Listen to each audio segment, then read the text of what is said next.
Hey guys, my name's Jacob, and welcome back to some more MTG lore. Today we're doing one of my favorite races in Magic the Gathering, Kithkins. Kithkins are a quick and agile race of humanoids, mostly associated with white mana, although they have been seen in green mana. The first card to bear the type was Amaru Kithkin in Legends. This is the picture of it right here. Kithkins didn't always look like this, however, and they looked like, well, this. I don't even know what to say. They looked like rats. Yeah.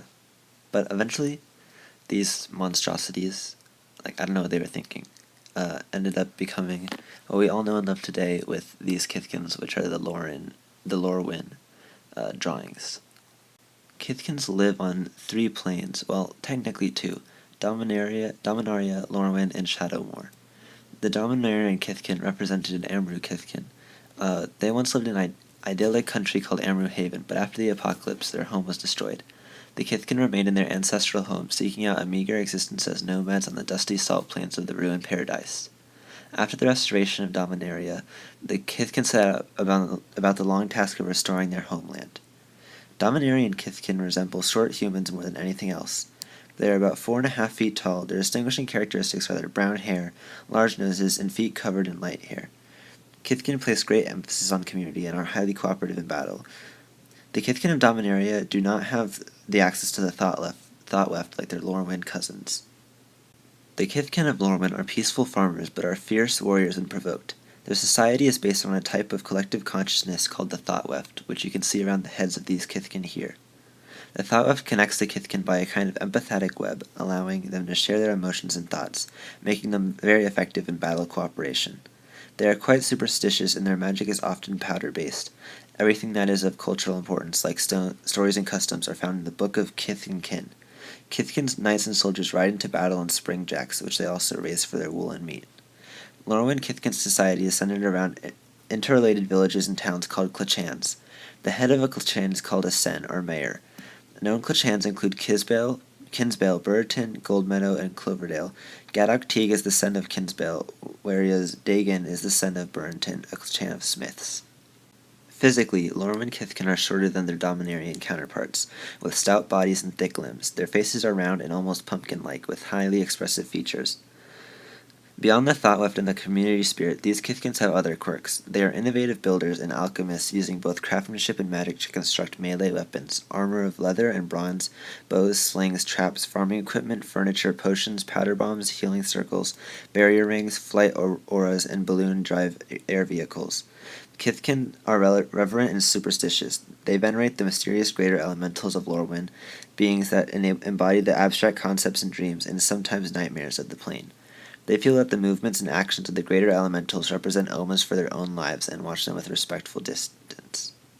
This augury mingles with the Kithkins. They propagate hundreds of odd little folk practices to protect their good fortune.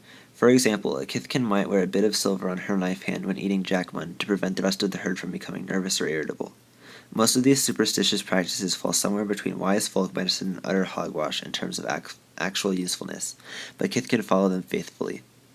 Kithkin celebrate Lamastide, a holiday involving dancing and the tying of ceremonial ribbons.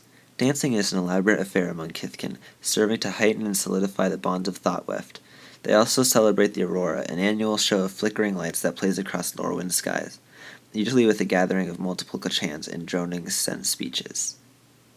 After the Great Aurora changed the idyllic plain of Lorwyn into the fearful world of Shadowmoor, the Kithkin became furtive creatures with oversized white eyes or gold with no pupils.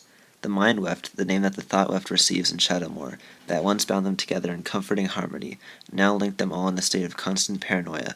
They are obsessed with conformity and fear anyone not like themselves. Their rustic clachans become armed fortresses called dunes, where the Kithkin huddle together like rats in a corner, barely keeping the horrors of Shadowmoor at bay. Some dunes seem to be more paranoid than others, fearing even leaving their own houses alone, while others have lone scouts that watch the area. Like their Lorwyn culture, they also have a designated hero who is empowered by the Mind Weft. The Kithkin of Shadowmoor were the creators of huge inanimate scarecrows, though they became animated for unknown reasons and they lost control of these malignant constructs. One of the heroes I just mentioned was Brigid. Brigid was assigned to Riss, a gilt-leaf elf who was the outcast from his tribe on his way to perform a service for his former mentor, the tree folk Colin For. In order to gain the favor of the elvish commander Nath, who occupied his clan, T ordered Brigid to pacify Riss and bring him back as a gift to Nath. Culfinor manipulated the message, however, and Brigid targeted Aisling instead. Later on, she rejoined the group, working as a decoy to aid the rescue of the giants Broin and Kiel from the elf hunters, and accompanied Sig to investigate strange occurrences with the Marrows. This led her to talk to the source of the Wanderwine River, while holding Sig's Crescent of Morningtide, which enabled her to survive the change between Lorwyn to Shadowmoor with her memories, abilities, and physical image intact. I won't get into too much detail, as I intend to do a full lore video for Lorwyn and Shadowmoor, but at one point, Brigid lived in Mist Meadow and helps to defend the city from Aisling the Destroyer. Thanks to her possession of the Crescent, she is able to use shape water magic as well as teaching it to other Kithkin. In that time, Weirgate works as her partner. Brigid's Shape Water Brigade is a powerful defensive tool, but even they cannot stop the Destroyer. At one point, Brigid later convinces Marilyn about the necessity of persuading the source of Wanderbrine to help them. Elemental power of fire could be matched only by the strongest elemental power of water on the plane. At one point, Marilyn reveals her true intentions. She never planned to give up the Crescent for Sig. Marilyn snaps the Crescent from Brigid's neck and sends her falling down, hitting the tree tops. Brigid blacks out. When she awakes, there is a sun in the sky again. Marilyn has taken over the role of the Queen of the Fae and restored the normal day-night cycle. So what do you guys think of these Kithkins? Are they cool? Do you like them? I sure know I do. In fact, I even have a deck of them, made of them, and they're not half bad actually. But tell me what you think of them in the comments down below, and what do you want to see next in my videos, and what do you think of this? Should Kithkins have stayed this way? I don't even know. Thanks for watching, and leave a like if you enjoyed.